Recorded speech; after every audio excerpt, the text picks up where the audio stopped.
What's up, guys? It is your host, Ephraim Lozada. I am here again with another nominee.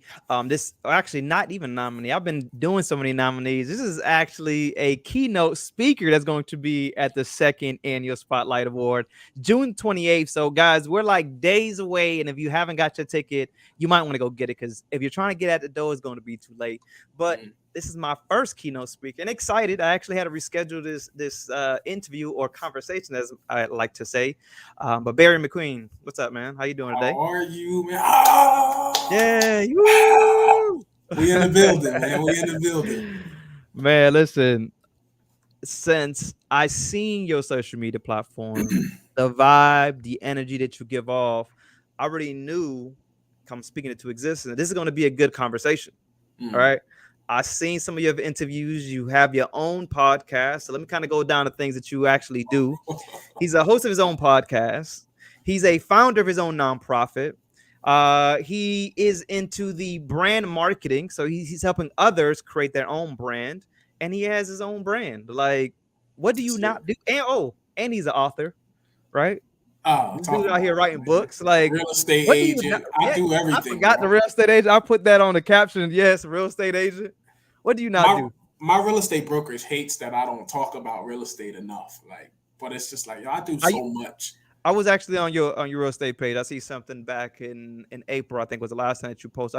Are you really active in it? You just don't post about it, Nah. or So I tell people like I never wanted to be a realtor, right? Because that's a really tough industry and you almost can't do anything else if Mhm. you do real estate. Because when I got my real estate license, they send you a welcome email and they said, welcome, you are one of 88,000 realtors in South Florida.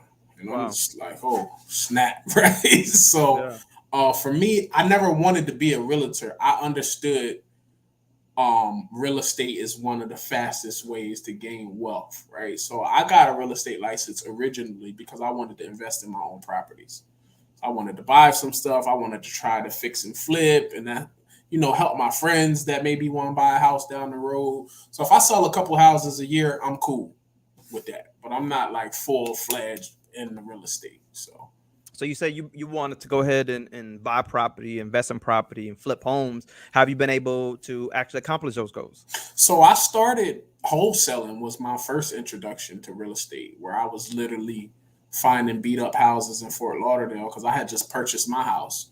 So I was literally riding around and I was seeing beat up homes and I would literally wholesale them, right? Find somebody that property is beat up, offer them a low price, and then sell that contract to an investor. So I was able to make some good money wholesaling to where then I can invest in my own stuff. Actually, the house I live in now was supposed to be an investment property until I started cutting down trees and we found out it was on the water. And I'm like, oh no, Okay. we keeping that. We trying to go Yeah, down yeah, Las yeah. Olas. We just jump in the boat and we good. Oh So yeah, you out here living. Nah, that's amazing. It is a definitely difficult avenue for individuals. I remember one time I was speaking to this huge realtor here in Orlando, and he had told me, I told him I wanted to do it, right? It was a time where everybody was trying to get into it. He said, listen, friend, you got so much going on. Real estate is a career. mm, He says, you have to be fully invested. He says, I just don't know that you can fully invest. So right. continue doing what you're doing, man. I was doing a lot of the nonprofit stuff. And he was like, continue doing that. I just don't want to waste your time. And I'm like, I Mm, respect. So from that moment on, I just bought my home as well. So see what the process looked like. And you just don't realize how many people are actually part of that process, right? it's a lot. It's a So lot. it's a lot of moving pieces, man, and I respect anyone that does it. Understand that it's not an always up game. You have your ups and your downs and stuff like that as It's a well. fact. So, but And to that's be the so, thing. I think the disconnect though was like we all have access to the MLS, right? So Mhm. as a realtor, I have people, real estate agents all the time that say to me, Baron, like, how can you help me with my personal brand? And I'm like, well, what do you do different when you sell houses if everybody says the same thing? Mhm. If y'all all study from the same script and y'all all do the same real estate talk, what makes you different? So it's just like, I'm so big on the personal brand aspect that I'm like, if I was to want to dominate the real estate space just because my personal brand is what it was, I probably could. if I really just stopped everything I was doing and focused on real estate. But it's tough because I'm trying to grow other companies. Yeah. So it's tough to kind of balance that. You don't even need it, man. Right now, you're successful without it, man. That's really you just bored and wanting to take, a whole nother avenue, bro. Listen, I with got, everything that you got going on right now, bro, I think you're doing amazing, bro. Just dip and dab whenever you can, whenever there's an opportunity. I'm pretty sure. So I hate the people that say, "Yo, you can't be what's that stupid saying about a master of none," or I don't know what that quote I know is, what you're talking about, but I don't even know the but quote they either. want you to just be doing one thing. Like, yo, if a master of a bunch of things is not a master. I don't know how the stupid quote goes, but I do so many different things because I never want to be the person to put all my eggs in one basket, right? So imagine I got all of these things going and then they all start flourishing at the same time. Like that's the goal for me. It's just like, okay, my real estate photography company does really well. We do six figures a year, right? But then I have my marketing agency where I lost every client during COVID. I literally had two clients that stayed with my marketing agency. And I was like, wow, thank God I had the real estate company to keep me afloat or I would have been screwed. So for me, I diversify. Okay, so let's talk about that. So you are an individual that loves different avenues, right? Different streams of income. Yes. Yes. How do you, I would say, um stay in line with all of them moving pieces at once? It's tough. It's really tough. I don't sleep much, right? Is there a team behind it? Is it a just you thing? Like, So real estate capture, when I started that, it was just me. COVID hit. One of my real estate guys was like, "Yo, Baron, I need you to take some pictures for me." My real estate photographer I usually use, he not comfortable going into people's houses right now because of COVID, and he lives with his mom and she's a little older. He don't want to bring that home. So I was like, "Yo, bro, I lost all my marketing clients. I'm free to take some pictures for you." So I went, took some pictures for him. I was maybe there 15 minutes, paid me $150. So I was like, "Huh, that's not bad for 15 minutes worth of work." not at And all. then he was like, "Yo, man, the pictures look really good. Is it a way you could come on Thursday? I got another listing." And I'm like, "Man, so I just made 300 this week off one real estate agent." But I remember when I got that email, there's 88,000 real estate agents, right? True, true. So I'm like, okay, how do I brand this and market this? Because I always did photography, but my photography was fashion and portraits and all of that. So it wasn't really micro niched to real estate. So if somebody looked at my stuff, they wouldn't know that I could take real estate pictures. So I separated the real estate and created its own company specifically for real estate. But I never had a portfolio other than these two shoots that this guy gave me. So what I did is I called one of those new construction neighborhoods Yep.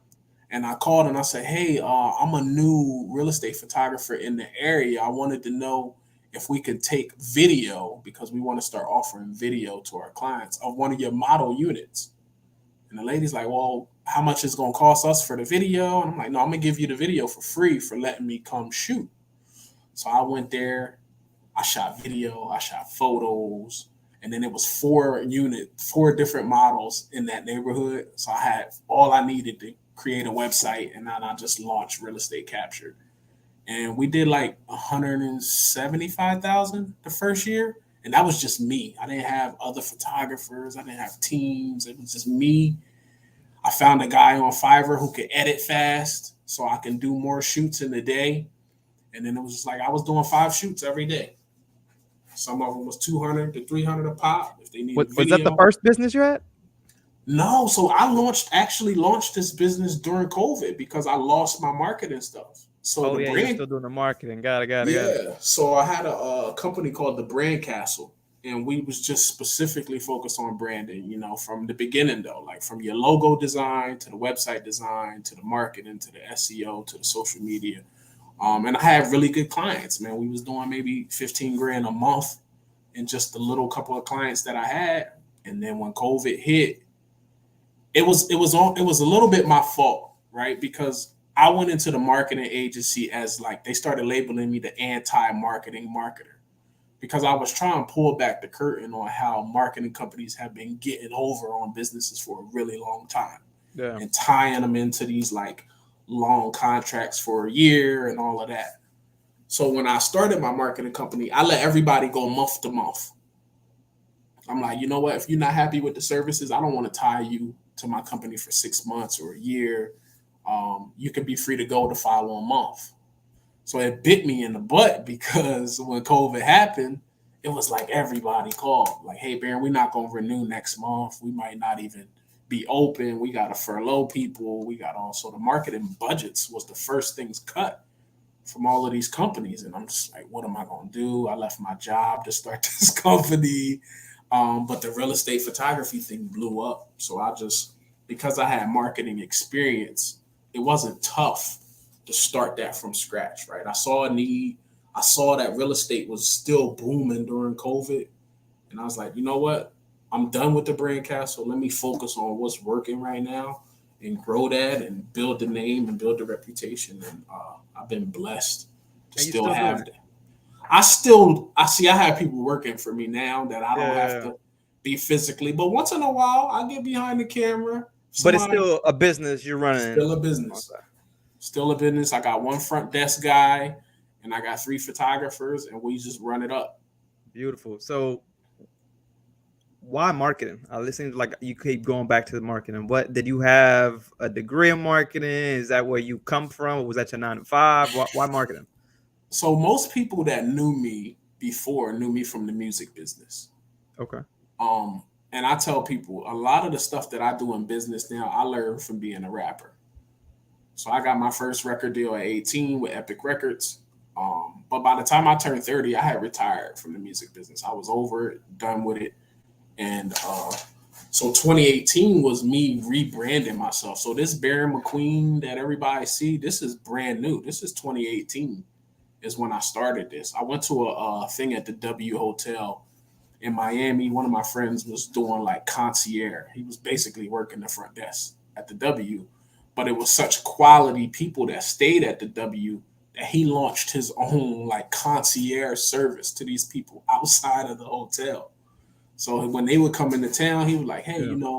when you come into town, if you don't want to stay at the W, I can get you a private penthouse. We can get you a car. I can get you on all the club lists and take care of you." So he built like a good little clientele. And they had this thing called the Millionaires Brunch, where everybody in the room was a millionaire, and it was invite only, and it was $1,000 a plate just to get in. But he was working the front desk. He's like, "Yo, Baron, I'm gonna get you on this millionaires brunch list." And I'm like, "Bro, whatever you gotta do, I toss you 500 for just getting me on the list, right?" So I get in the list, and I'm not a millionaire at the time, but I know I'm gonna work the room. So I go in, I pull up valet, and I'm just driving like my Kia Optima at the time, right? Good car, good on gas, but everybody else is driving Rolls Royces and Bentleys and McLarens, and I'm just like, oh my gosh, I'm at the wrong event, man. So I pull up to the valet, and then another Kia in black pulls up right behind me. And the guy gets out. He's like, "Yo, how you like that car?" I'm like, "Yo, I mean, it's good on gas." Like, I drove to Florida in this car. I'm originally from Delaware, so this car got me here. I love it. Yeah.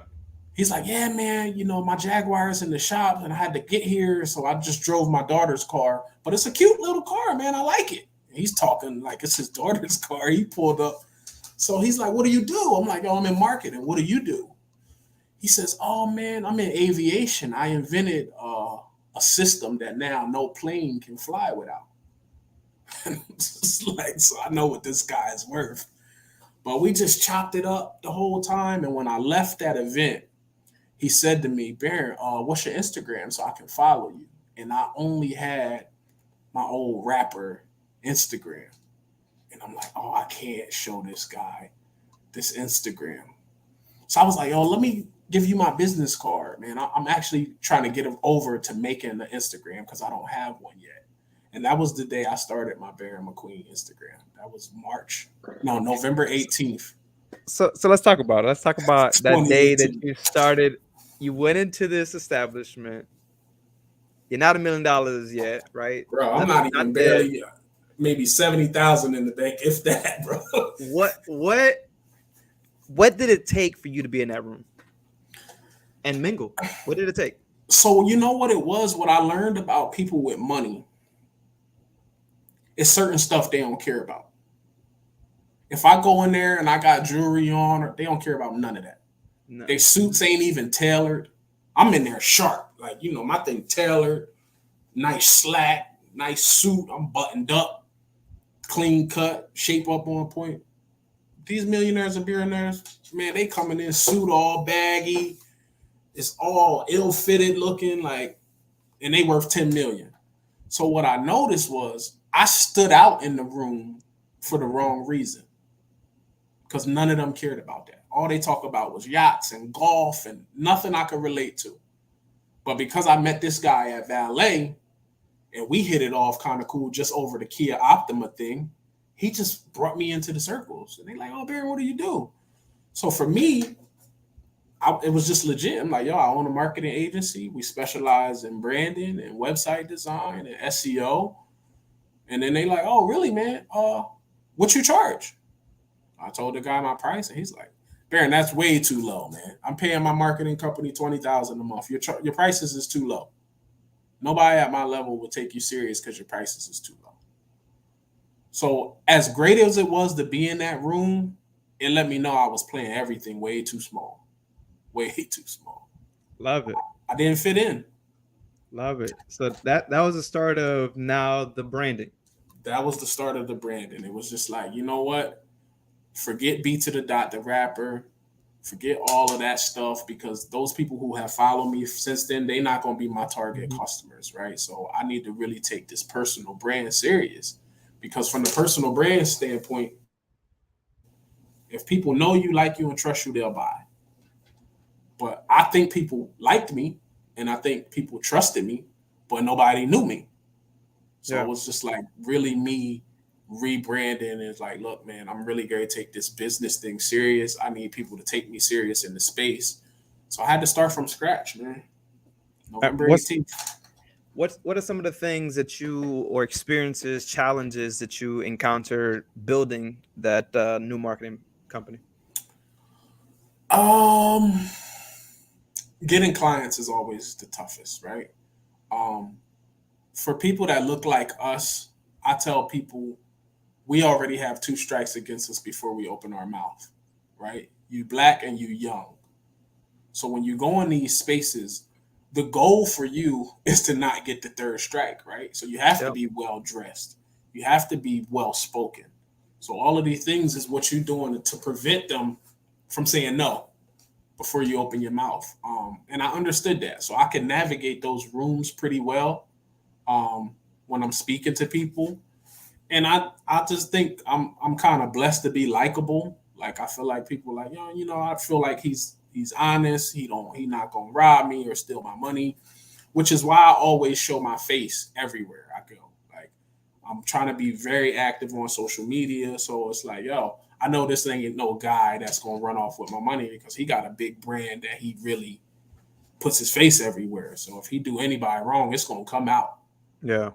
So for me, it was just like, yo, I need to build this. And since I've been doing it, man, I tell people this is 5 years worth of work, what they seeing now, because I didn't have the money to invest like every other person. So I had to learn grassroots PR and how to get featured and how to get interviews and all of this stuff. Like I had a speaking tour set up before COVID. Man, I had to give back $55,000 worth of Sheesh. deposits. Sick to my stomach, bro. So I got a question, right? You start this business 5 years in the making. Now, is this 5 years trial and error, or is this 5 years you finding mentors, you're taking classes? What does that 5 year time frame actually look like? So for the marketing space, to get into the marketing space, what I tell people, if you want to, I used to work for a window company, right? There's a window company here in South Florida. They do hurricane impact windows, right? So I was working for this company from 2013 up until 2018 when I quit. What I learned is I had got so high in the company that I was getting privy to other information. So I was just doing my little marketing thing on the side. Like had a little couple clients. I could work their stuff on the weekends, help them run some ads or something like that. And I learned everything from Google. Google literally had classes that you could take to get Google Analytics certified, Google Search Console certified, and I would just keep updating my certifications with Google. They were free. Who Yeah. better to teach you Google than Google? So Facts. yeah, but nobody knew that this stuff was free. So I was just getting my skills together so that when I went in to talk to these businesses about what I could do, I not only have gone through it, but I have the certifications to back them up. So he told me what he was paying his marketing company when I was working at this window company. He was paying them $12,000 a month just for marketing. I'm like, man, that's good money. You would really only need one client Yeah. that pays 12 grand a month to really have a good life. So I started taking my marketing serious, and I'm like, yo, can you send me the reports on what this marketing company is doing for you? And he's like, sure. Well, what we found out was they were only using $2,000 to run ads, and they was pocketing the other 10. But because the phone was ringing, he never questioned it, never Yeah. asked. He's just like, oh, the phones must ring because the marketing company doing what they doing. So he was giving away $10,000 a month, and that they was just pocketing for 3 years, bro. And I'm just like, man, like I really need to. When I do my marketing company, I'm gonna be very transparent. I'm gonna be very honest when I do it because I see what it is. So I went to him and I was like, yo, would you be opposed to, instead of using them now that we found out they fraud, use me as your marketing company? I'll give you a good rate, especially because you will be like my first client. And he's like, no, just like that. No. So I done broke down your marketing company. I'm saving you $10,000 a month. Why wouldn't you give me the opportunity? And I always tell people, people will never view you different than how they met you. Yeah. So you met me as an employee that came from Delaware, had no job.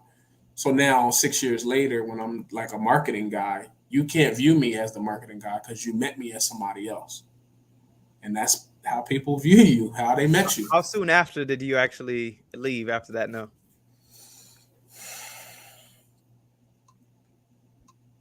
8 months. Mm. I asked that question, man, because I was in them same shoes again. Oh yeah, Bro, after 8 years of being with a company, yeah. national TV with them, spoke about this company highly, went on, opened up my own cafe while still working. So I'm Mhm. still working 50 hours for them and putting in 50 hours for myself. Yeah. And I'll still show up, still Mhm. top tier. Close my business, life happens, go back to him. I said, listen, man, I really would love to do more here.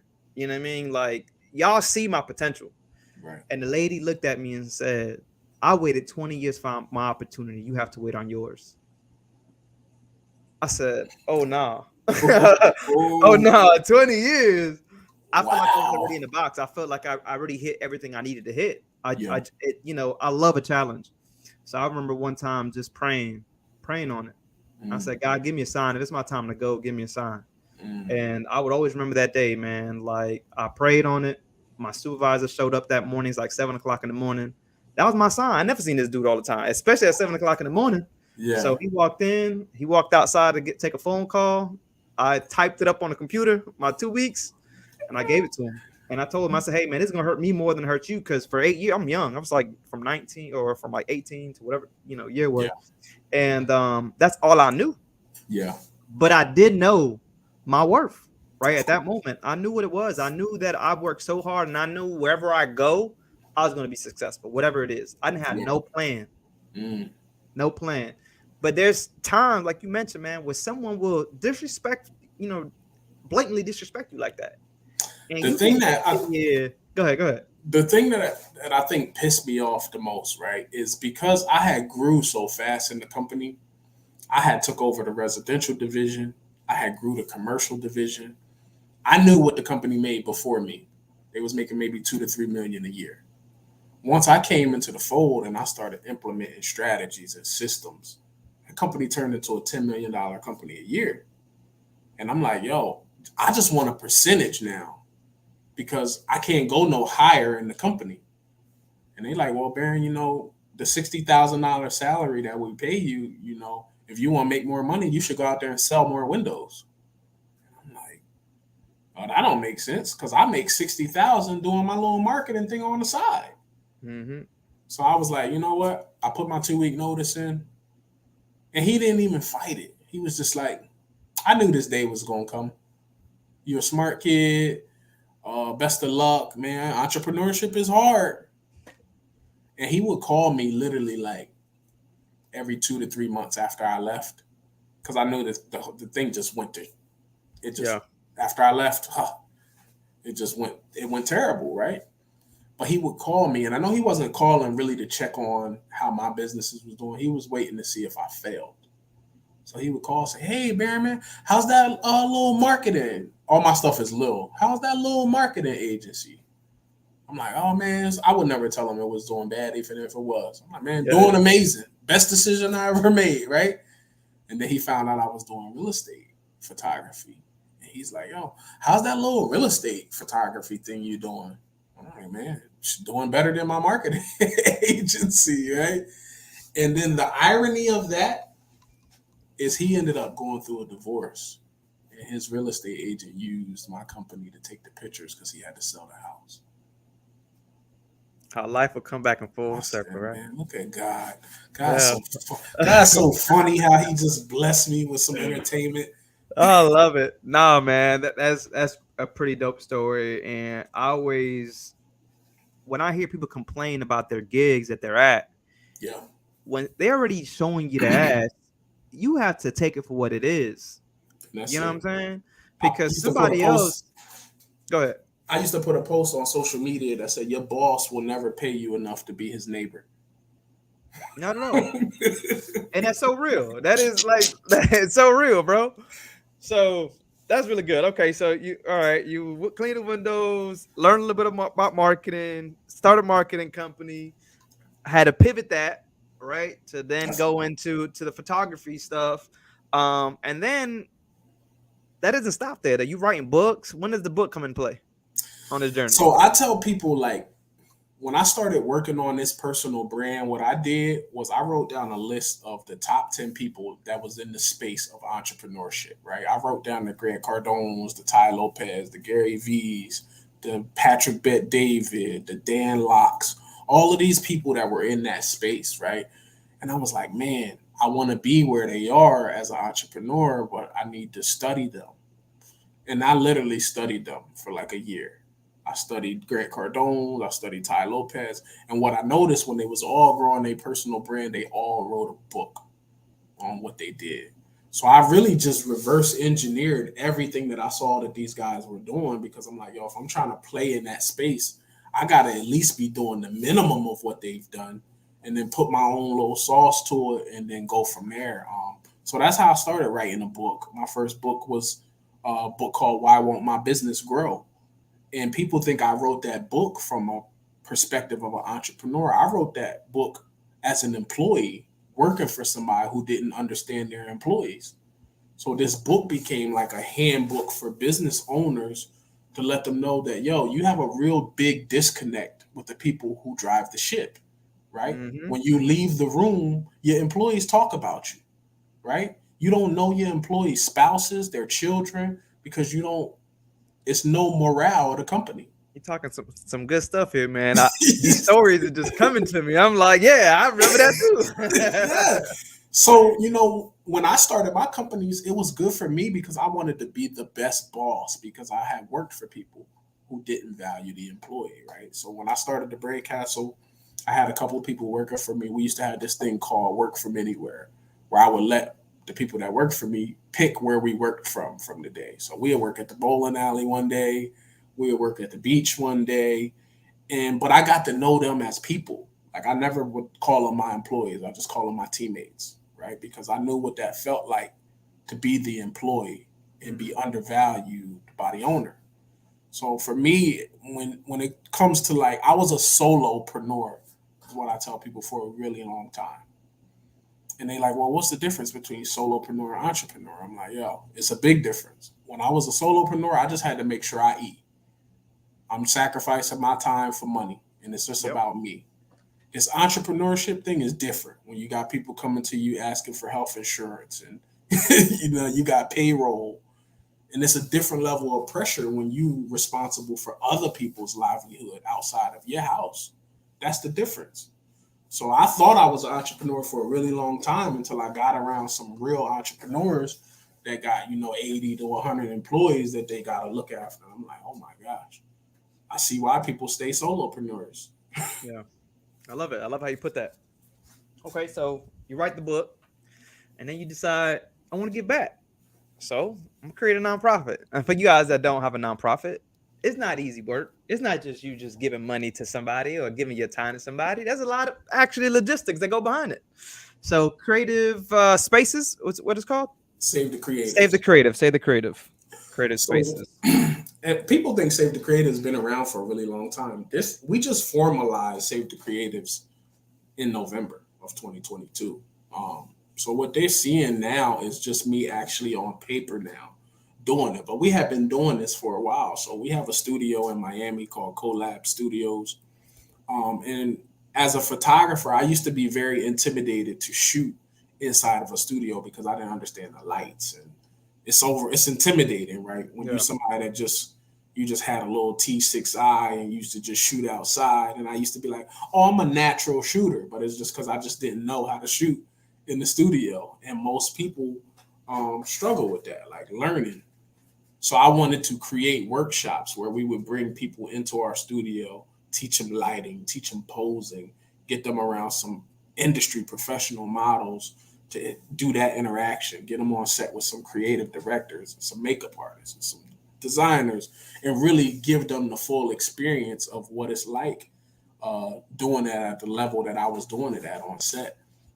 So we just would do these monthly workshops, and then one of my friends was like, "Yo, you really need to formalize what you're doing. Like you somebody that always studies rich people. You don't understand what rich people do with nonprofits. Every rich person in the world is linked to a nonprofit. If they don't Yep. own it, they partner with one. Yep. Whether it's St. Jude's or Susan G. Coleman or Red Cross, they somewhere using that as tax breaks. So you need to get you a Absolutely. nonprofit. Absolutely. That's 100%, man. I learned that actually early on. I started my nonprofit at 19 years old, and we spoke offline on it. It's work, you It know what is I work. mean, and being patient because it's not like you just submitted it and get an approval back. I had to wait a whole year for me to actually get the approval in that 501(c)(3). You know what I mean? And I didn't do it on my own. I had to go get an attorney that knew what she was doing. So then I got to pay that fee as well, right? Then you got the budgeting. Like there's just a lot of work. Ooh, And the nonprofit when you started, it's an asking business. it is. So you also have to remember if you don't like asking, then you're probably in the wrong business, right? And those are some of the things that I had to learn early on as well. That you just think that, hey, I'm just going to apply for something, but now you need a grant writer. Like it's a business. People think, oh, it's a nonprofit. It's not a Yeah, business. It is a business. It's it's just definitely a you lot of work. have to run it completely different than an actual for-profit business. Yeah. But you see a lot of nonprofit businesses that are, $1 million businesses at the end of the day, hundreds of employees. I You just just said went it. to one Salvation in Army Miami. is one, right? Salvation Army is a huge one. My Them dudes, favorite nonprofit that nobody talks about, and I don't know how it's a nonprofit, is Rolex. I I didn't even tell know that. people Rolex is a nonprofit, bro. I didn't even know that. And Yeah. that's what I be trying to tell people. This is the information we don't have that rich people been having for a long time. And so I'm like, oh, okay, this is how they do it. Like, so for me, our nonprofit is nowhere near the numbers that I see people make. Like, as far as money that we make, everything's donations, right? Hmm. We do these workshops, people donate. We haven't gotten any grants yet, but it's like I've invested more money just learning it than actually being profitable with a nonprofit. Like we're not making no money, but the goal for me is to buy a building. So I told people I want to have my own building for my nonprofit, and I want it to be what the YMCA should be doing, but it will be the YMCA for creatives. Love it. That's the goal. Yeah. Listen, it's gonna happen, man. I mean, the type of work that you doing out here, it's gonna happen. All right. So we ran that down. Then you get into the podcast industry. Did you Mm. see that it was a booming industry? What made you want to get behind the mic, start having conversations? People gonna hate this. I don't like podcasting, Why right? do it? I my business partner Angel, he is a podcast advocate, junkie for it, lives, breathes, sleeps podcast. Why I say I'm not that. So I've been a guest on probably over 100 podcasts, right? So every time I would get off a podcast, everybody would say, "Man, Baron, you have really good conversations. You have really good stories, man. Can you would be a great co-host for my podcast?" And I was just like, I'm just busy. I don't know if I would want to do that. But I started to realize they didn't want me. Maybe I really was a good guest, but people wanted my marketing stuff. So they would just break down after I turned them down and say, "Hey, nah, I'm not really interested in co-hosting your podcast." They were like, "Well, how much I gotta pay you to market my podcast? Because you're the marketing guy, or you're the branding guy. How can I get sponsorships? How can I get more eyeballs on my product?" And I was very honest with them, and I said, "Look, I know nothing about the space. I wouldn't even take your money because I wouldn't even know where to start with Yeah. marketing a podcast, right? I don't even know how one gets up online, I right?" feel like I already know where this story is going, but go ahead. Right? So I was like, you know what? Let me try this thing real quick, see if I like it. Um, and then I was like, you know what? What I like, what I tell people, I'm a personal branding guy. I'm all about getting your name out there in any avenue, any social media platform.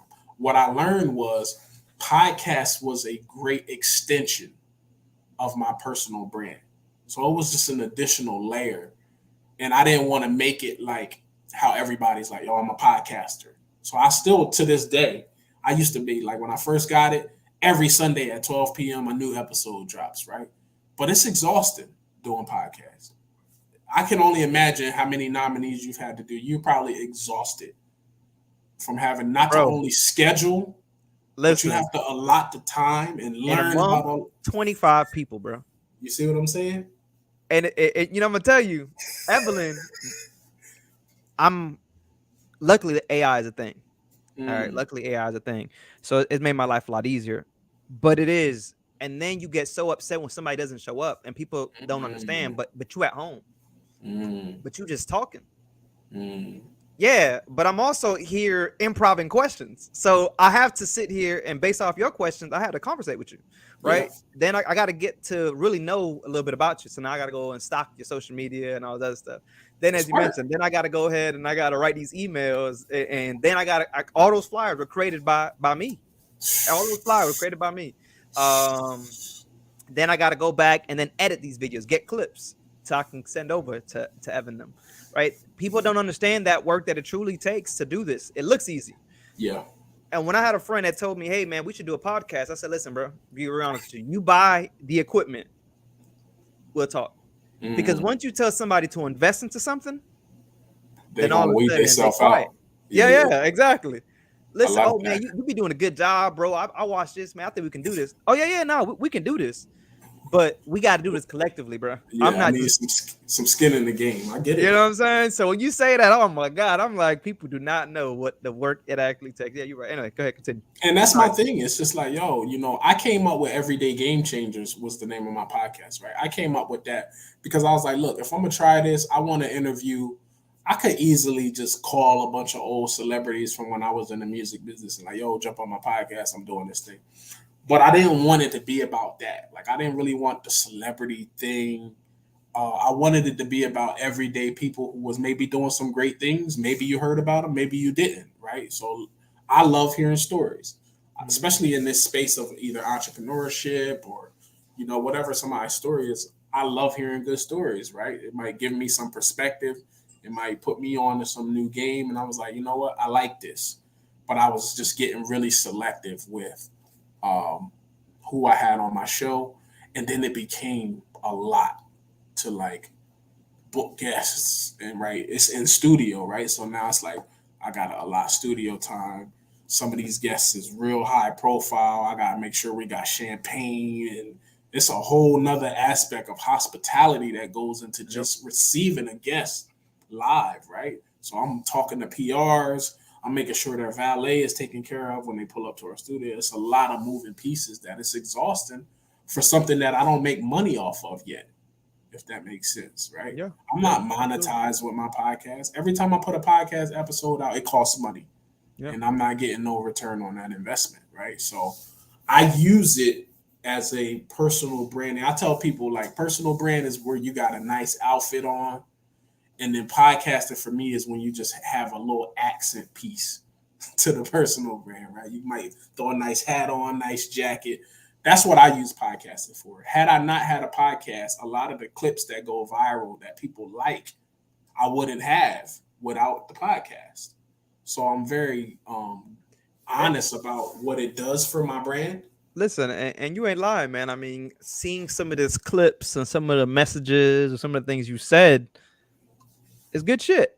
You know what I'm Yeah, saying? At the end of the day, it be right on, bro. I'm like, one of the things that I was actually sitting here and listening to, I'm like, oh, I definitely got to make sure that I live up to this. He said, why would you go watch somebody else's podcast if you're asking the same questions? You ain't do your work. Why he gonna watch this one versus that one? I'm like, ooh, that was actually really good. You know what I'm you saying? gotta do your due diligence, man. You doing a disservice to your guest if you don't go watch other people's Yeah. stuff, right? Like, what's gonna separate you if you got the same questions? If you like music artists come on my podcast a lot, and they be so thrown off because I never asked them about. So when you was first getting started in music, did it start in church or when's that first time? It's the same thing the last guy asked you. Yeah. So I'm like, yo, what you do for fun? You go bowling, you got a stamp collection. Like, give me something different Yeah. that you wasn't ready for. What when you think about it, people love to get to know people, Right, right? And like you said, what is your hobby? What is it that you like to do? Because now I can relate even at a different level. Like right. they already knew all, like you said, they already knew all the stories. So no, Yeah, like me when and I you when I heard just that, that talk. was really good. Me and you talking off camera. Like now, I'm a big wrestling fan, bro. I Yeah, don't miss. I don't miss a pay per view. crazy. You I don't you don't don't miss. see too many wrestling fans. That's crazy. Bro, I've been a wrestling fan since I felt like I came out the womb a wrestling fan, bro. I'm at the place right now actually that these people keep marketing on my Facebook, and it says the first class is free, and I say less. I'm about to go do it. Like, Really? why not, bro? Like at the end of the day, I can I say I was know a in a guy, wrestling ring, bro. I know a guy. bro. I'm ready to I do went it. to I went to one of the practices. It's in Pompano Beach here. It's called CCW, Oh, Coastal Championship Wrestling. okay, I'm in Orlando, so it's over Okay. here. So Oh, it's you in like, the hub then? yeah, exactly, right. NXT's over here. You know what I'm saying? I Oh, might you pull up. there?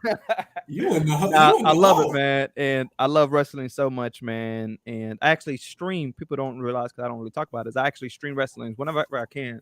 I just go live, man, and just because have a wrestling community. Yeah, there's not too many people that you can Oh, talk wrestling about. So creating a wrestling community of individuals that are just like minded that just want to talk wrestling at the end of the day. I used to have a Twitter page called Wrestling Worldwide, bro, where I used to tweet during the pay per views, and that thing went crazy during the pay per Bro. views. But So, when what you you think about the bloodline turn? Let me ask you.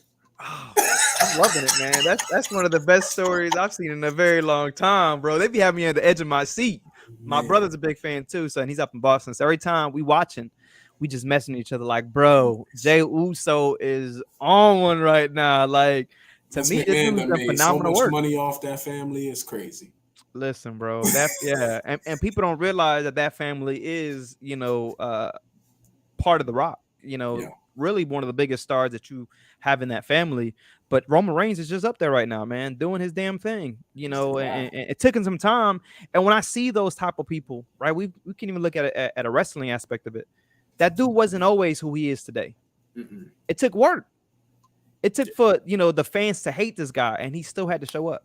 yeah. In our cases, it still shows that sometimes when people don't like what we're doing, our families, our friends, they don't like what we're doing, but we still Mm-hmm. got to show up because it's not Because about them. Like he understood what the vision was. right, It wasn't everybody else to understand that vision. Vince understood what the vision was. You know what I'm saying? Some people, sometimes we do things, yeah, and people don't understand the vision, but it's because yeah, it's not their vision at the end of the day. hundred So percent. nah, man, wrestling is everything, man. I love me some wrestling, but that's a whole nother conversation. I continue to talk wrestling with you all day for real. But I do want to talk about some of these challenges, man, because life seems really good, right? Mm, Seeing you had a very early career in the music, you decided to make a shift You decided to really go in the entrepreneurship route, and now you have multiple businesses that are really successful for you. But I don't want people to think like, yeah, I got businesses and I'm doing it Mm, and it's easy. mm. What are some of the struggles that you've had to encounter building a business from the ground up? So I like to tell people what y'all see now is just the ones that worked, right? It's a bunch of other businesses I started that Yeah, tanked. love it. Like, and that's the thing, social media allows people to show you the highlight reel and they never show the losses. Absolutely. I'm very transparent with the losses, right? Like, I started a printing company called Print Now Media, and I was like, yo, we gonna print T-shirts. I'm gonna get into the vinyl game, and I bought a vinyl cutter, and I bought a heat press, and Why do we all go into the t-shirt brand? I Because don't know, bro, I got a whole on the other side of this. I got a whole vinyl cutter, a heat press. This shirt, I'm pretty sure this is one of the shirts I've made. That's funny. bro. It's just like I never want to be the guy who didn't try, right? So I tell people, yo, fail fast, right? Get into it. Maybe you won't even like it once you get into it, right? But I never wanted to be the shoulda, coulda, woulda guy. So I was just like, you know what? I try everything, bro. I used to Mhm. flip couches on Craigslist. I bought my house with the Jordan money that I made from selling used Jordans on eBay. Bro, we too similar, bro. Like Like, I, yo. I had a whole business reselling furniture and appliances, bro. Like, what are you doing over here? This is So I crazy. never not tried. And that's the thing what I tell people. Like, it's not always gonna hit. Sometimes like real estate capture was a blessing from God. I didn't know that I was gonna be in the real estate photography business. Like, am I passionate about real estate photography? No. After you shoot one kitchen and one bathroom and a bedroom, they're all the same. True. But that business took off. God blessed me with that. And I was like, yo, let me double down on it. I'll still get to be behind the camera when I want to, right? And still make money. But the toughest thing, I think the hardest thing is to just start. Most people get in their own way. Um, and it's just the fear of failure. That's always people's. It's either the fear of failure or what other people think about what you're doing. Those are the two biggest ones that So I got stop another people. question. Now you started, right? That's the That's hard the part. that's the hard But part. so what happened when you failed? Because people I get stuck there too. People fail and right. they don't get back up. So what happened? So when you fail, you gotta celebrate small wins. I tell people all the time, yo, celebrate small wins. If you failed, you gotta look at that in a more positive light. You're like, you know what? I didn't really fail. I just found a new wrong way to do it. Yeah. Right? That wasn't the right one.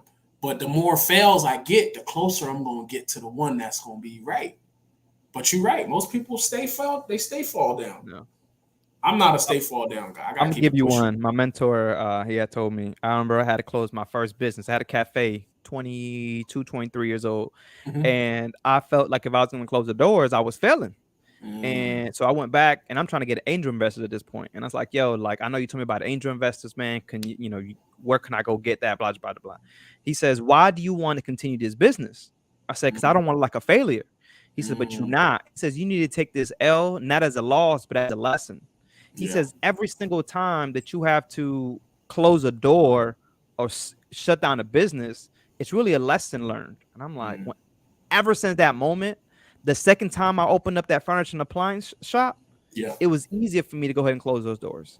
It was Yeah. that first the first time I had to close, it was the hardest thing ever because Yeah. I didn't want to like a failure. The second time, I'm like, yeah, just close it, move on to the next thing, and that's why I pivoted to the t-shirt and doing that. But yeah, But there's it there's took it's gonna take those kind of failures to now when you get involved in maybe a new business or a new venture, you can see stuff quicker, yeah, right? So it's like, yo, I believe in failing fast.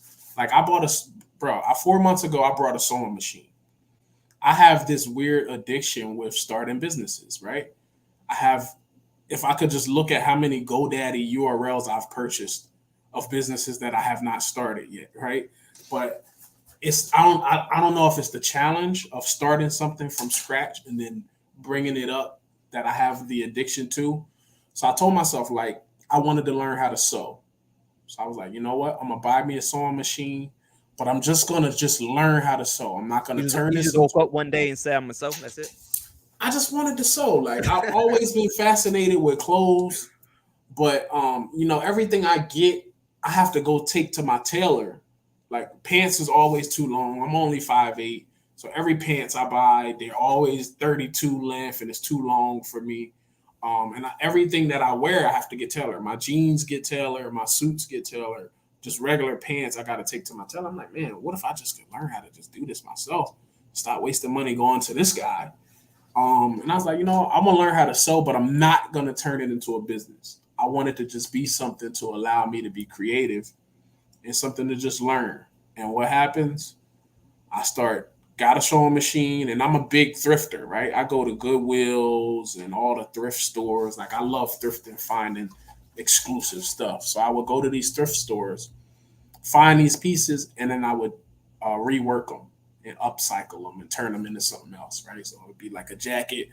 I might take the sleeves off the jacket and then take a sweatshirt and take the sweatshirt sleeves and put it on the jacket and make it into something completely different, right? And you sewing these pieces together. That's it. Yeah, man. Go to my website, barionlamont.com. This guy. That's my upcycle fashion brand.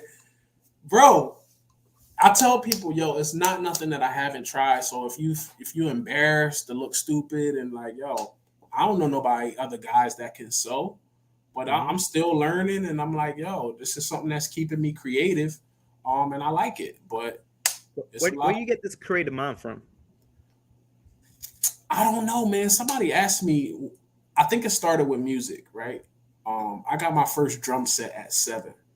So when I got into the music business, I had already been a music producer since 7, bro. So I never actually wanted to be the rapper, but because I was the producer, I was just better than all my friends, right? I was making the beats, I was writing the records, and they was like, "Oh, why don't you just do that, man? And you just bring us along once you get on." And it just kind of took off, right? So at 18, I got my first record deal with Epic Records, and I was excited. I'm like, "Oh, this is where Michael Jackson was signed," right? But at the time, Epic Records was not a hip hop label; it was more pop, right? It was like Sean Kingston, Cat DeLuna. These were like the top people when I was at Epic. Actually, the only rappers at Epic was me and Young Berg. We were the only rappers on Epic at the time. And then you learn about the music business. Like the person who finds you and gets you your deal, when they get fired, you become a number at the record label. Yeah. So the music business taught me a lot, but I just always felt like I was creative. I couldn't when I was a music artist, I couldn't afford a lot of the stuff, right? So I had to get creative. That's how I learned photography. I used to take my own promo pictures. I used to shoot my own music videos. Is to design my own stuff because I couldn't afford a stylist or none of these stuff. So I think that aspect of just being broke and poor, coming from where I came from, you just had to get creative. Even as a kid, I like to say my mom did the bare minimum. I say my mom did the essentials. I was never homeless. I always had food and I always had clothes. Mm-hmm. Now, clothes wasn't the best clothes. It was the Kmart Route 66. And you get clowned. Yeah. And you get clowned in school for coming in with the Route 66. So what I used to do is I used to take all the tags off my clothes and tell people my stuff was custom.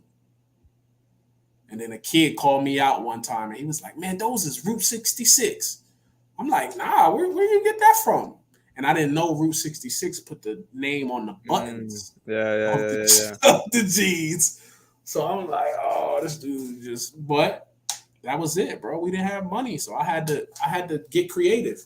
So no entrepreneurs in your family? Ugh. Not really, man. Because I mean, my aunt owned a hair salon. My uncle owned a barber shop, but not really. Like nobody pushed it. I just feel like nobody in the community pushed it because nobody pushed it on them. So it was just like, yo, do good grades, go to high school, get good grades, go to college, get a good job, get a degree, and then boom. Right? So I got a good question. So what are your thoughts now? If you had to tell a young Baron, do you tell him go to school and get education? Or do you tell him learn a trade? Do you tell him become an entrepreneur? How do you direct a young Baron? So luckily I was fortunate enough that my high school was an actual trade school. So I went to a vocational high school where you had to learn a trade. So my trade at the time was technical drafting, which is how I got into the architecture and engineering field. So I went to University of Delaware for civil engineering.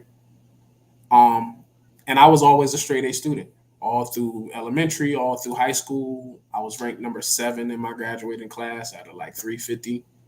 Um, and that's with a 4.0 GPA. So that just lets you know I was a 4.0 and Man, still wasn't smart. the Yeah, still wasn't the valedictorian, right? So, um, but I've never been a fan of school at all.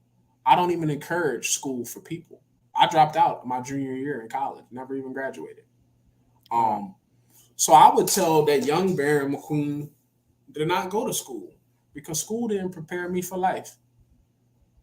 I tell people if you're not going to go to college and do something where a college degree is necessary, like doctor, or lawyer, engineer, man, if you just go to YTU, you'll be good, man. You go to YouTube University and you can learn whatever you need to learn and save yourself a Any lot of money, business man. that you want to start. That's how I got started with a t-shirt printing business. Hmm.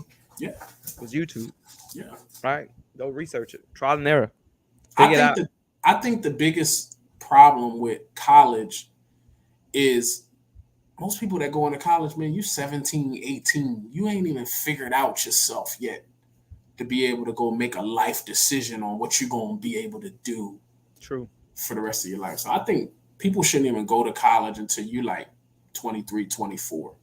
You done lived some life, you done probably got a little focused, you done had a little job experience, and then you're like, you know what? I'm gonna go to school for this. I've kind of made up my mind now. Two things I want to touch on that. The first one is it is true. People go right out of high school, spend 3, 4 years, that degree they don't ever use. Not ain't that. The second thing is I truly believe that there is no damn way that a person that has put in the years of actually working, right, building themselves up, is not more established than the person that just left college after 4 or 6 years with a degree. And that Mm, always bothered me, right? I mm, was going back to where when I was working for a business or for a 9 to 5, that someone just came out of high school with a bachelor's degree, but I ran circles around this person. But how did you give that person a job? All because he had a piece of paper? At the end of the day, people skills is learned by actually having, hands-on practice. So a yeah. lot of times, just because you had this piece of paper don't mean that you outwork me, that you better than me. Mm, And I just never understood that. So I think yes, you go out there, you put in the work, figure out what it is that you actually want to do, yeah. right? Go get a job, maybe in the industry that you want to do. Is this what you want to do? Can I find the type of job that I'm trying to get into? What does it actually take? Some people don't realize that in reality, you don't need to go to school to become some of the things that they actually want to become, Right. right? So I mean, for me, that. like in my mindset, I used to. I wouldn't say I was ignorant, but I just felt like if everybody had the same 24 hours in a day, everybody could be an entrepreneur. So, I had a conversation with my wife, and I'm like, "Yo, you live in the house with me, and all I do is preach personal branding and entrepreneurship. People pay me a lot of money for this advice. Why is my wife not an entrepreneur?" Come on now. We ain't even got that much time right now. Like So she made a really good point. She said, Baron, I get all of that stuff that you're saying. I don't want that for me. yeah. I don't want that pressure that you got to deal with when you got to make payroll. But what you got to understand is entrepreneurs need leadership like me. And that's where I thrive. I'm good at Mm, managing teams, I'm good at leadership, but I don't have to have the pressure of being the boss. yeah. And it really made me change my perspective. I'm like, man, you know what? You're right. My wife, I think she's phenomenal, and that if she wanted to do it, just like your wife, they probably can go do it, Yeah. right? They just that good at it. But my wife, the same thing. That when I was going through some business journeys, her thing was, I don't want to be part of the building process, but when Mm, it's built, I'll be more than happy to go ahead and take it to the next level. mm, That's who she is. I've seen her do that in multiple places, helping right. other business owners. And I had to realize, like, okay, I get it. She liked it more structure. She liked it to have already a little bit of development, and then she can just add on her Mm, forte, what she does. putting in policies and doing all these different things. So Fire. I used to same thing, man. Like it's just so crazy. I used to sit here and ask my wife, like, "Yo, you like I'm sitting here, I'm giving you all the knowledge I'm giving somebody else. Like, what are you doing?" Yeah. But she had to kind of put in that perspective. So you are right. Some people, 9 to 5 is their thing. Working for somebody is their thing. They don't like to be an entrepreneur. They don't like to go home and their phone is ringing or they still Right. have to answer emails. And that's just kind of the cases that we're in at times. And people will never understand that either. Right. Yeah. My wife still sometimes asks me, like, "Yo, why are you on your phone as much?"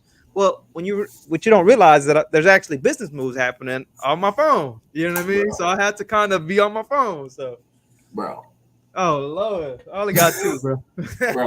Like, and that's the part. And I gave my wife an opportunity to take a year off. I'm like, yo, find something you're passionate about, and let's see if we can make some money doing it. So I was like, yo, take a year off, find something you're passionate about, and I want to invest in whatever it is that you come up with. Man, my wife took that whole year and just thought she was like a housewife. She's like, yo, I like this being retired thing. And I was like, yo, that's not what the year was for. And she just was like, and she went back to work, right? She went and started working for a dentist, but she's like running that office, bro. Like the dentist don't even know half the stuff she know. That's And how I'm I be, like, man. so That's I'm how I like, you be. know what? Do what you do, man. Listen, man, we could talk all day. We're already at an hour. I'm asking Oh my wow. last question. I ask everybody though. Okay. Um, what is that know your worth moment that allowed you to know that entrepreneurship, being your own boss, is the way of life for yourself? I know my worth moment was putting going to put my 2 week notice in and getting that response that I got, right? I Um, figured. I figured. Yeah, that's having that definitely. having that ceiling of $60,000 over my head was like for life. Like I'm stuck at 60,000. I can't go no higher than 60,000. So when I decided to quit, I broke down what that $60,000 would mean to me per day. So before I left, my paychecks after taxes was $953 a week. And I broke that down and it came out to around $190 a day is what I would need to make to match that 60,000 that I was getting from the company. Well, my first photo shoot was $150 in 15 minutes.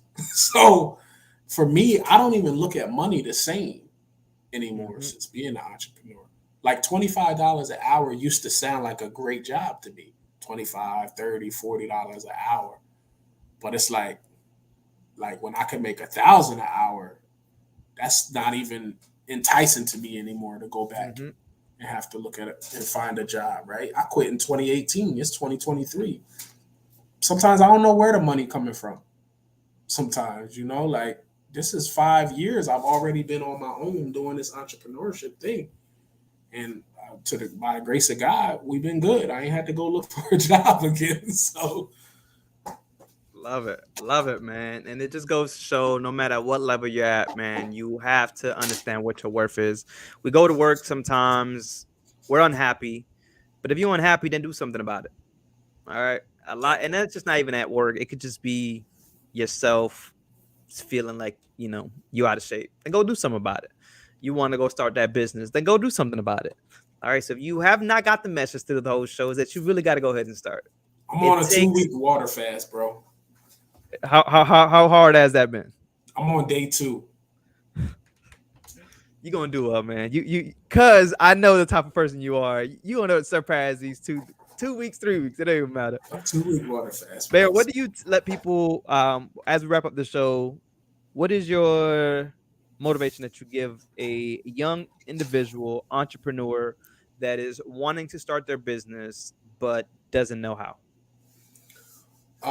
They could go to my YouTube channel and I actually have a 6 step breakdown of where you can go. He My has it all, people. 6 steps to starting a business, and it gives you everything from coming up with the name to doing the research to getting your LLC to getting your EIN and getting your website set up. All of that on my YouTube channel. But I tell people just go to barrymcqueen.com and whatever social media platform you like to consume, you can just pivot from the main website and what you like and consume some content. Love it. Love it, guys. This has been Know Your Worth TV. Thank you so much, Baron. for taking some time and be on this platform. If you guys want to see him also as a keynote speaker, June the 28th, you want to be there, contentcreatorsexp.com, or you can visit their social media, Content Creators EXP.